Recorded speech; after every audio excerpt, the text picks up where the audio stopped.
Good evening, and welcome back to Footnotes and Folly. Volume 3 carries the fair youth sequence through its most painful turn, Sonnets 36 to 53.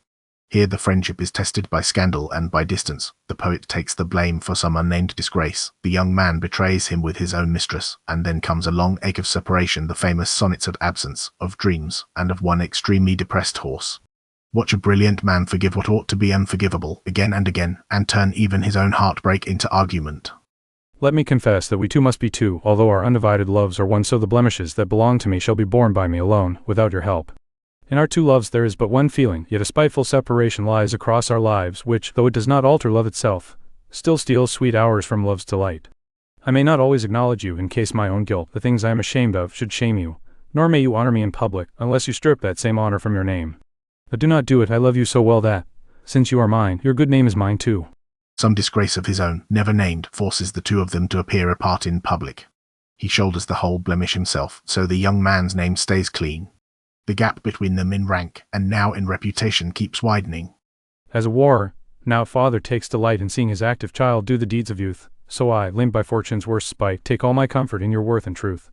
For whether it is beauty, birth, wealth, or wit, or any of these, or all, or more, that sits enthroned in you, I graft my love onto that store, and so I am no longer lame, poor, or despised, while this abundance gives me substance enough that I live by some part of all your glory.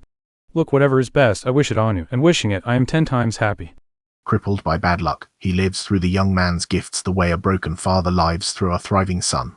It is generous and a little heartbreaking, and the clearest sign yet that the poet is the older, lesser, fading partner. How can my muse ever lack a subject while you live and breathe, who pour your own sweet self into my verse, too excellent for any common page?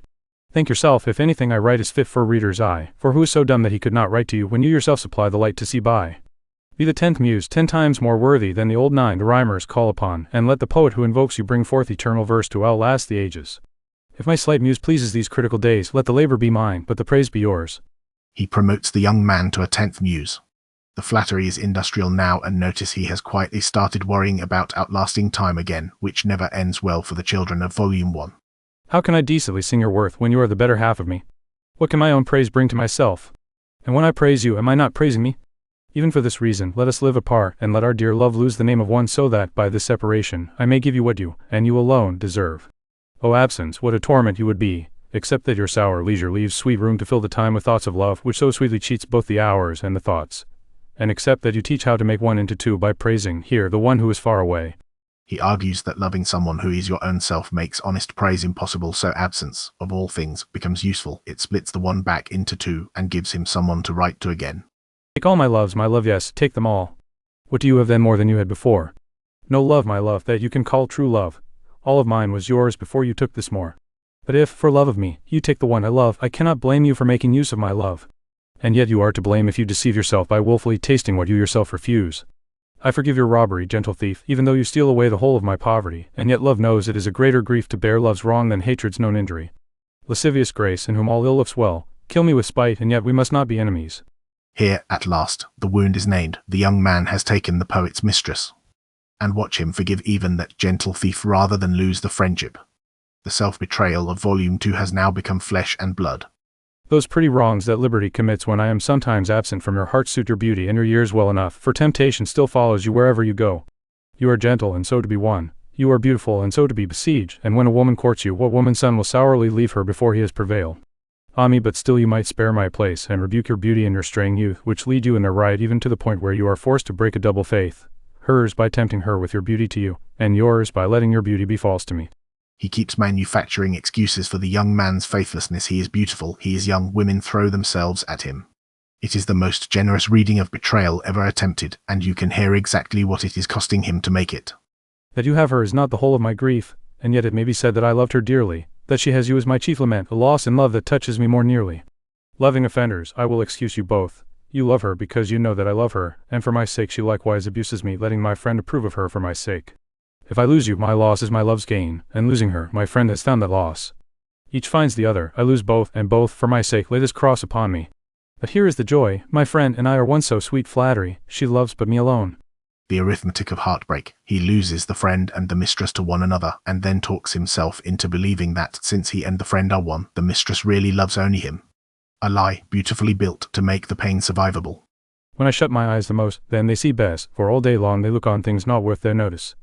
But when I sleep, in dreams they look on you, and, darkly bright, are brightly aimed in the dark.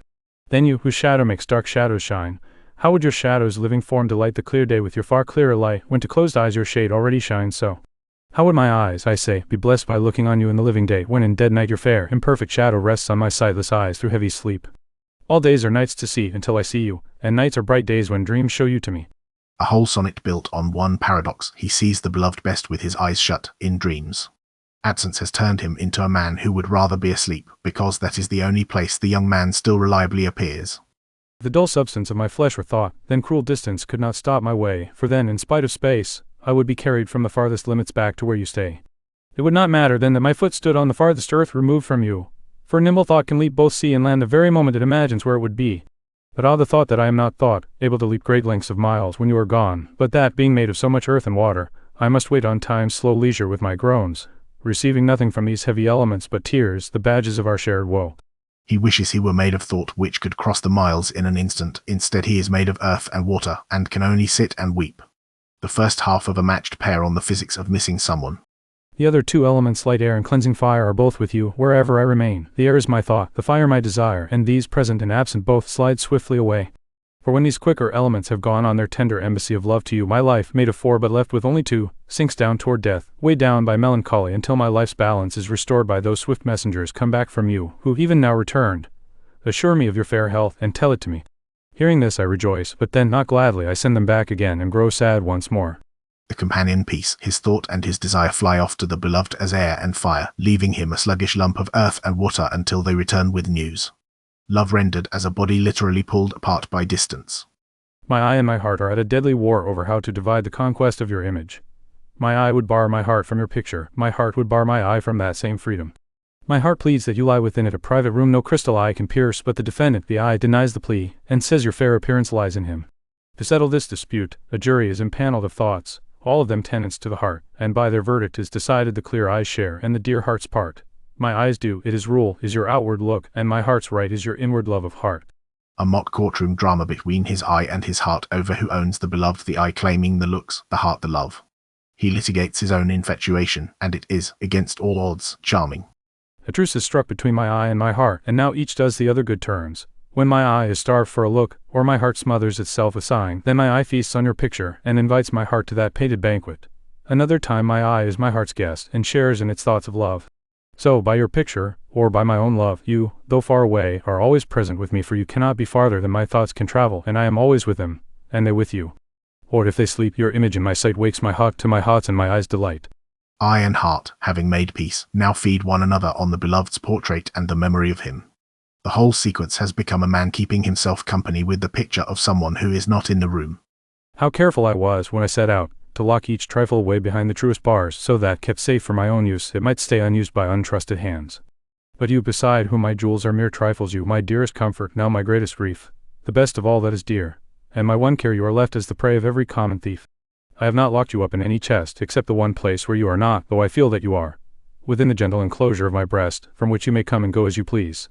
And even from there, I fear, you will be stolen, for the sight of a prize so rich turns honesty itself into a thief. He can lock away his valuables, but not the one thing that matters. The beloved is kept only inside his chest, free to come and go, and therefore certain to be stolen. Possessive love, openly confessing that it cannot possess. Against that time, if ever that time comes, when I shall see you frown at my shortcomings, when your love has cast up its final sum, summoned to that reckoning by careful second thoughts, against that time when you shall pass me as a stranger, and barely greet me with that sun, your eye, when love, changed from the thing it was, shall find reasons of settled gravity to leave. Against that time I now fortify myself by fully knowing my own lack of worth, and raise my own hand thus against myself, to defend the lawful reasons on your side. For to abandon poor me you have the strength of law, since I can name no cause why you should love me. He rehearses, well in advance, the day the young man will stop loving him, and then builds the case for the prosecution himself. A man so braced for abandonment that he writes the other side's closing argument for them. How heavily I travel on the road, when the thing I seek my weary journeys and only teaches that very ease and rest to say, so many miles now measure you from your friend. The beast that carries me, tired with my woe, plods dully on to bear that weight in me, as if by some instinct the poor creature knew its rider had no love of speed when going from you. The bloody spur cannot urge him on, that anger sometimes thrusts into his hide, which he answers heavily with a groan more painful to me than the spur is to his side, for that same groan puts this thought in my mind. My grief lies on ahead, and my joy behind. Even his horse is depressed. Riding away from the beloved, the wretched animal plods and groans, and the poet reads his own heartbreak in the sound of it. Absence has now soaked into the entire visible world. Thus my love can excuse the slow plodding of my dull mount when I ride away from you. Why should I hurry from the place where you are? Until I return, there is no need for haste. But oh, what excuse will my poor beast then find when even the fastest speed will seem too slow? Then I would dig in the spur, though mounted on the wind. In winged speed itself I would feel no motion. Then no horse could keep pace with my desire, and so desire, made of the most perfect love, would race no dull flesh in its fiery course, but love, for love's sake, will thus excuse the horse. Since going from you, he went deliberately slow, then, returning, I will run and let him walk. The companion to 50, going away, the horse's slowness is forgivable, coming back, no animal on earth could be fast enough. He has built 2 entire poems on the moods of a tired horse, and made both of them about love. I am like the rich man, whose blessed key can bring him to his sweetly locked up treasure, which he will not look upon every hour, for fear of blunting the fine edge of a seldom pleasure. That is why feasts are so solemn and so rare, since, coming seldom across the long year, they are set, like precious stones, thinly spaced, or like the chief jewels in a necklace. And so the time that keeps you is like my chest, or like the wardrobe that hides the special robe, to make some particular moment specially blessed by suddenly unfolding its imprisoned splendor. Blessed are you, whose worth gives room for both being present, to triumph, being absent, to hope. He reframes the agony of absence as a virtue. Like a miser who visits his gold only rarely to keep the pleasure sharp, he savours the very scarceness of the beloved. Coping, by way of accountancy which is about as Elizabethan as it gets. What are you made of? What is your substance, that millions of strange shadows wait upon you? Since every other person has only one shadow, and you, though only one, can lend your shape to every shadow there is. Strive Adness, and the painting is only a poor imitation of you. Lay all the art of beauty on Helen's cheek, and there you are again, painted afresh in Grecian clothes. Speak of the spring, and of the harvest of the year. The one shows the mere shadow of your beauty, the other shows your bounty, and in every blessed shape we know we see some likeness of you. In all outward grace you have some share, but you are like none, and none like you, for a constant heart. A dizzying compliment. Every beautiful thing, Adness, Helen, the spring, the autumn, is merely a shadow cast by the young man's true substance. The flattery has gone fully metaphysical, and somehow still sounds like it is meant. 18 Sonnets, and the friendship has been through fire. On its surface this volume claims pure devotion. The poet excuses every fault, lives through the young man's gifts, and learns to savour even his absence. What it quietly reveals is the cost, that to go on loving someone who has wronged you, you must become your own opponent's lawyer, build the case for your own abandonment, and call the whole arrangement grace. Sonnets 40 to 42 name the betrayal, the young man and the poet's own mistress, and everything after is a man absorbing the blow without letting it end the love. What to read next? Volume 4, and the rival poet who is about to make all of this considerably worse. Until then, mind the footnotes. In short, Sonnet 36, the poet takes the blame for an unnamed disgrace to keep the youth's name clean. Sonnets 40-42, the betrayal is named, the young man takes the poet's mistress and is forgiven. Sonnets 43-51, the long ache of absence dreams, the divided eye and heart, even a grieving horse. Sonnet 49, the poet rehearses his own abandonment and argues the other side's case. To keep loving here means becoming the lawyer for the person who wronged you.